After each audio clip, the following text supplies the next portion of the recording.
Welcome guys. In this video we will take a look at the motion paths available in PowerPoint.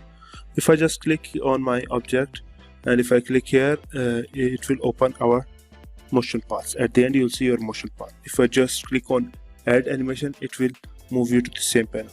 Okay, now here 6 motion paths is available. The first one is line, then arc, turns, shape, loops and custom path. Now if you want your object to move in a circle, you can just click on the shape.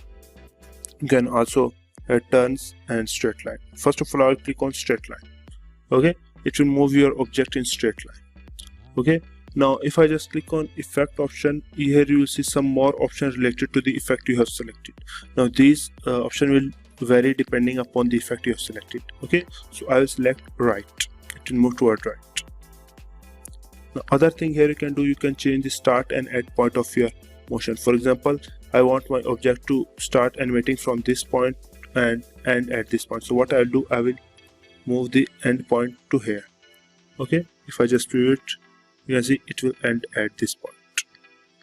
Other thing here you can do, you can just delete your animation. Just click on the animation and then click on delete. The next thing, if you just select the circle, it will move in circle. Okay, and I can also increase and decrease the size of my circle. If I just select this motion path, I can just increase and decrease the size of my motion. If I just play it right now, here you can see you can do lots of cool stuff like this. After that, you can also add your own custom paths. If I scroll down, I can just click on my own custom path, and if you just click on more motion path, here you will see all the motion path available in PowerPoint. Okay, so you can see we just selected this motion path, but I will remove this one. Okay, and I'll go to animation and I'll select custom path. Now here you can also add your custom path. For example, if I want my animation to start from this point, so first I'll click here, then I want my object to move here, then come down, and then again move here, and then again come here. So I'll close this path. If you don't close path, it will work the same. So I'll just close the path. You can see it will move it like this. Other thing here you can do, if you just go to your animation pan and click here and go to effect option, here you'll see some more options.